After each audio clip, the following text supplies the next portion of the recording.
Hey guys, welcome back to the channel our study Adda. तो आज हम देखने वाले हैं लखनवी अंदाज चैप्टर की शॉर्ट समरी। गाइस, इस चैप्टर को लिखा है यशपाल जी ने, जैसा कि मैं पहले भी आपको बता चुकी हूँ। और इस चैप्टर की फुल एक्सप्लेनेशन अगर आपने नहीं देखी है तो डिस्क्रिप्शन में मैं आपको प्लेलिस्ट मेंशन कर दूंगी, वहां से देख लीजिए, या फिर ऊपर आई बटन में आपको प्लेलिस्ट लिंक दूंगी, वहां से जाकर देख सकते हैं।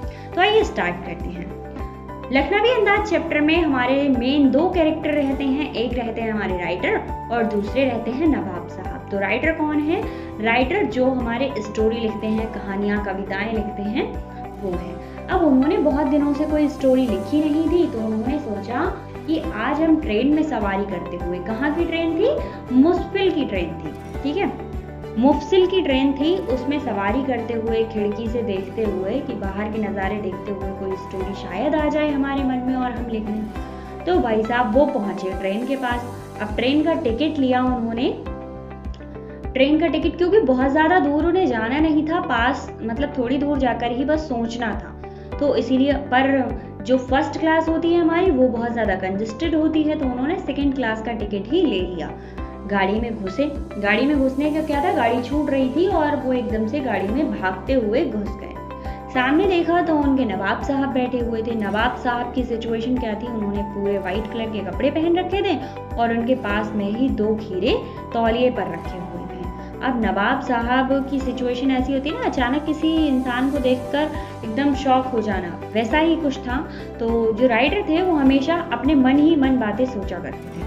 तो राइटर ने ऐसा सोच रहे थे अपने मन में ही कि शायद नवाब साहब ने ये सोचा होगा कि मैं अकेले सफ़र करूंगा और कहाँ ये आदमी आ गया, और या शायद ये सोच रहे हों कि इतना बड़ा इंसान और ये खीरे का शौक रखता है, ठीक है। तो ये सारी चीज़ें राइटर अपने मन में सोच रहे थे।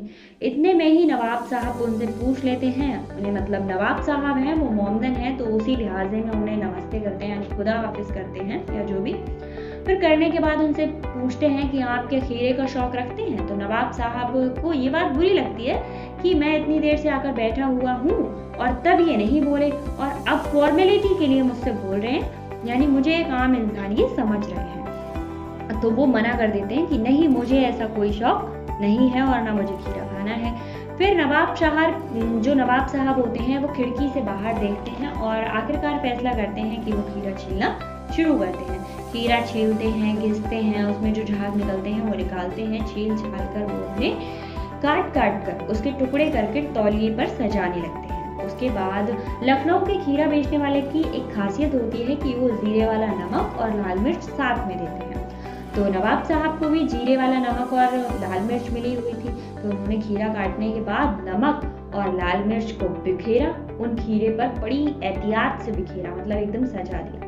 अब ऐसे खीरे देखकर तो हर किसी के मुंह में पानी आ जाए। यार पानी आया तो कमेंट करो, तुम्हारे मुंह में भी आ सकता है, और तो फिर ये चीज देखकर किसी के भी मुंह में पानी आ जाए। तो उन्होंने एक बार राइटर से फिर पूछा कि, और राइटर अपने दिमाग में पता है क्या सोच रहे थे? राइटर ने सोचा पता नहीं कैसा इंसान है ये, और आज तो ये अपनी पूरी उस पर उतर आया है कि बताओ ऐसे सजा सजा के खीरे खा रहा है। वो राइटर थे, वो कुछ भी सोचते थे, कहते किसी से नहीं थे, अपने माइंड में सोचते थे। तभी नवाब साहब ने एक बार फिर से उन्हें खीरा ऑफर किया, पर उन्होंने पहले ही मना कर दिया था।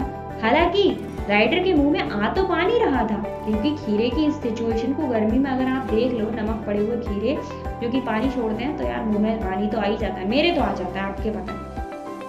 तो उनके मुंह में पानी तो आ रहा था, बट उन्होंने पहले ही मना कर दिया था, तो अपनी इज्जत तो बचानी थी। तो उन्होंने कहा नहीं, मैं नहीं खाऊंगा, और मेरे मतलब अंदर से मन नहीं हो रहा है, मुझे तलब नहीं हो रही है इस चीज को खाने की। फिर क्या किया, जो नवाब साहब थे उन्होंने अपनी आंखों से उस खीरे को देखते हुए अपने होठों तक ले गए, और होठों तक ले जाने के बाद, जैसे हम एक बार किसी चीज की खुशबू सूंघ ऐसे करते हैं, मतलब कुछ टेस्ट बढ़िया लगता है तो वाह, तो वही चीज उन्होंने वही सिचुएशन की और अपनी आंखें मूंदते हुए कुछ ऐसा दिखाने की कोशिश की कि इसका क्या टेस्ट है।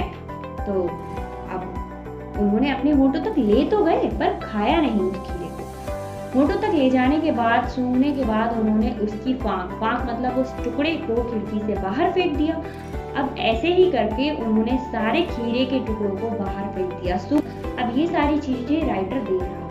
तो तो राइटर फिर उन्होंने क्या किया, नवाब साहब ने तौलिए से अपना मुंह पोंछा, होंठ पोंछे और ऐसा महसूस कराया कि उन्होंने खीरा खाया है। और क्योंकि खीरे की प्रिपरेशन में वो इतना थक गए थे कि उन्होंने अब आराम करना सही समझा। साथ में राइटर भी थे तो उन्होंने भी सम्मान में, चलो ये लेटने जा रहे हैं तो मैं भी एक नाटक सा कर देता हूँ लेटने का, ऐसी सिचुएशन बना दी। पर राइटर सोच रहे थे क्या जो नवाब साहब ने किया उससे मन संतुष्ट हो सकता है, इच्छा संतुष्ट हो सकती है, क्या पेट में तृप्ति हुई होगी, मतलब या पेट भरा होगा इनका। तो ये सब तो सोच ही रहे थे, तभी जो नवाब साहब थे उन्होंने एक जोर से डकार ली थी। उन्होंने कहा अरे यार इनका पेट तो भर गया। तो राइटर ये सोच रहे थे कि जब एक इंसान बिना खीरे खाए अपने पेट को भरा हुआ महसूस कर सकता है तो क्यों नहीं एक राइटर बिना पात्र, बिना कहानी के एक स्टोरी को बना सकता है, लिख सकता है। क्यों मुझे प्रकृति को या फिर किसी की सिचुएशन को देखकर स्टोरी लिखनी पड़ती है, क्यों मैं खुद स्टोरी नहीं लिख सकता, ठीक है, खुद के पात्र खुद नहीं बना सकता।